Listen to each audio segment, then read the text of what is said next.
Hi guys, so this video is about how to use Slack to get jobs. If you've been trying different job approaches, applying on LinkedIn, applying on job sites, and it has not been working for you, well, Slack is also a very, very rich channel to secure jobs. And I have been leveraging and maximizing Slack for about 4 years now. I got my first gig in Slack on Slack, not up to 4 years. I got my first gig on Slack in 2021. I reached out to somebody who introduced herself, and I pitched myself. And I think a couple of days later, I got hired.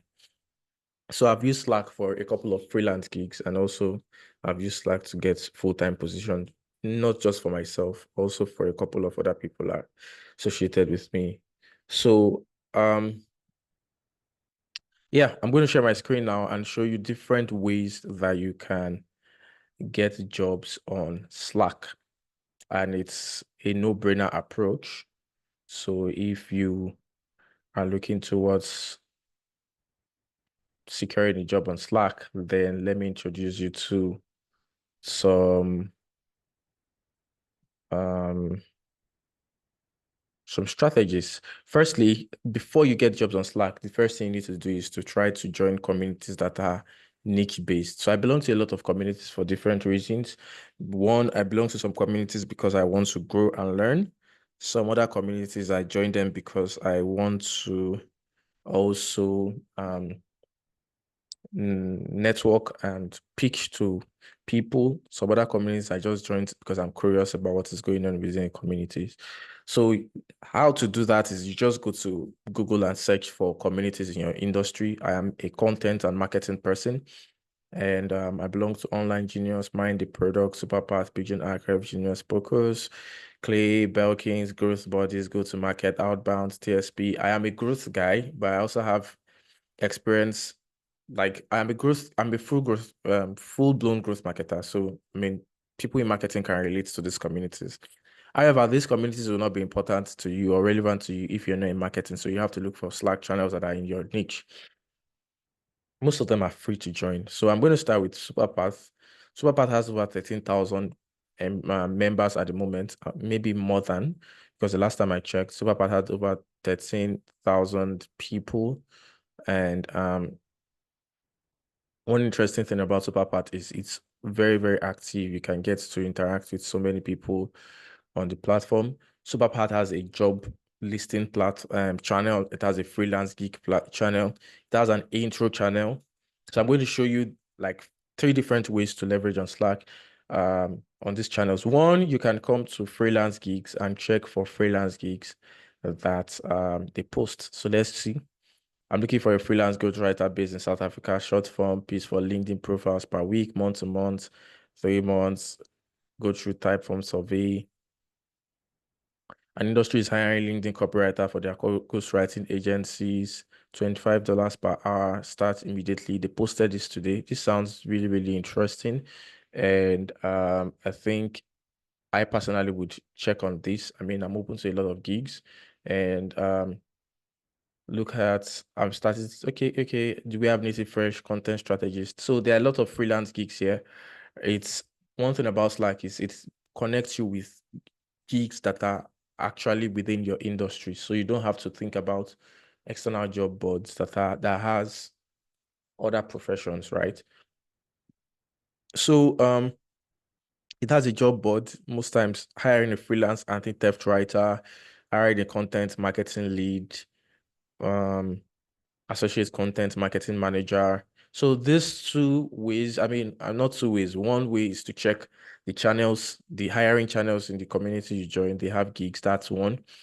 Two is also to do prospecting, which is by checking the intro section. My first ever gig, what I did was I paid attention to the intro section, and I was looking at people that are within my ICP. If you don't know what ICP means, ICP means ideal customer profile. So if I'm an agency person or I even run a freelance gig, I'm looking for people to hire me. One of the best things to do is to pay attention to the intro section. And if I see somebody that is like the founder, people in my own ICP, for example, are founders, head of content, head of marketing. So these are people that I would like to connect with. So I check the intro section from time to time.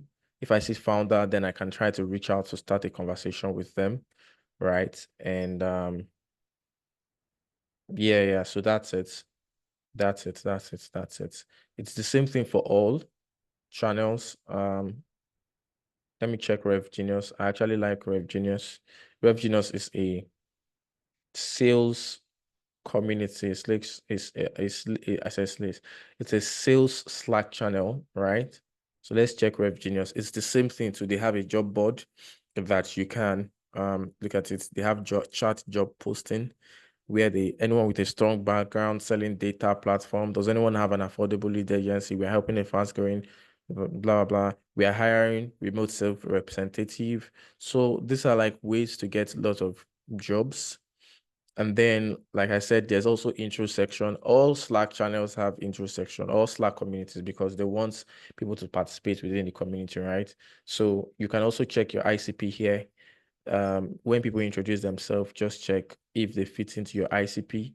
And if you don't want to do the stress of checking into the ICP, it takes me to the third way of actually using Slack to leverage on this, which is by doing a search. So for instance, my ICP are founders. So I will just go to the search bar and search founder.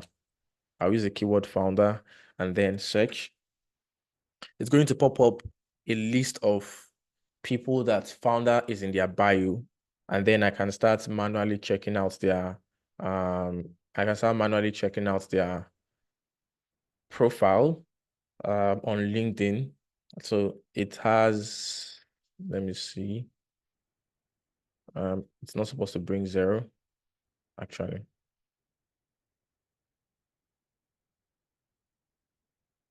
So yeah, let's search with founder again. I think you can see I've even done the search previously. So it's going to bring out a list of people. 1,005 people have founders in their bio. So you can see co-founder at buyer site, co-founder at this, co-founder at CBU,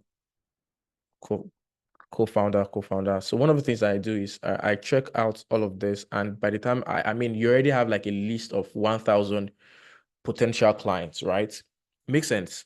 But the problem here is not all of them are your potential are actually going to be a fit. Some of them might not even be in the industry that you are. So you can take an entire day to build a list of this. And the way to do it is you check out their names one after the other and check out their companies. If their company link is not here, you can go to LinkedIn, check out their names, check out their company. Is their company a right fit? If their company is a right fit, then you can message the founder directly. I think I've done that to a couple of them. Not everyone is going to actually respond to you. Some of them are really, really super sensitive of people DMing them. But like this dude here even replied me. I can't even remember July 31st. That was not too long ago. I never even knew this dude replied me. But this is pretty interesting to see between niches. So my way of trying to approach them so that it does not look spammy is by I mean, I don't just enter their DM and say, please hire me or something like that. I try to say something that will break the barrier or like the wall they put, because they know that a lot of people also come to Slack to prospect. But in order not to like freak them out or creep them up, I sometimes establish relationship, just like you see here. I just connected with you on LinkedIn, Nishit. How's it going? Yeah, I actually did connect with him on LinkedIn because I went to check him out on LinkedIn. So it feels genuine. It feels like, oh yeah, this guy knows. This guy actually connected with me on LinkedIn. It feels like a pretty chill guy. Say, hey Joel, doing well. And then, well, because I needed a job badly, I said, awesome. I'm a copywriter and content writer, and I'm on lookout for next client to hire, which is why I reached out. I'm curious if CB is hiring the content copywriter role at the moment. I don't approach this most times. I don't go this route. You can see a couple of people that have even DM'd. Um, I just sent you an email. Not all of them is going to respond to you, right? But a couple of them are going to respond to you. Like I said, I got hired 3 years ago using this approach, and I've gotten over 10 gigs using this approach, right? Not everybody's going to respond to you, but if you have 1,000 people, and let's say out of the 1,000 people, 200 of them are qualified to be in your ICP, like they are the right fit for you. At the DM, the 1,200 of them, let's say 10% of them responds to you. So that's 20 out of 200, which is pretty fair. And then out of the 20, you have like two of them, another 10%, two of them are going to be your clients. So having two clients by trying this approach makes sense. I mean, if you try this with a lot of other channels, you might be getting multiple clients monthly. So yeah, I mean, this is how to use Slack if you don't know how to use it. Another interesting thing is some of them have their emails here. So you can go ahead to cold email them if they don't reply on Slack. Or another way to go about it is if you check them out on LinkedIn, install this Chrome extension called apollo.io, and Apollo.io will give you their email. So you can just send an email to them that, oh, I connected with you on Slack sometime back. You might want to go check it. You don't want to appear spammy, desperate, because it's not going to work. But this would surely work. So yeah, if you have been trying to use Slack, this is very a surefire approach to get your first gig via Slack. And if you do, what I just wanted to do is, I'm not requesting a dime. This is really pretty insightful. Just share share to me in a DM that you got your job and I'm going to talk about it. Or you can just tag me, make a post about it on LinkedIn, tag me so that other people would also see and try to benefit from it. Yeah, so pretty much that's more about it. So guys, if you have not tried using Slack, this is your chance to start using Slack to apply for jobs. And I know that the job market is really crazy at the moment. So I wish you success in your job hunting. And yeah, bye.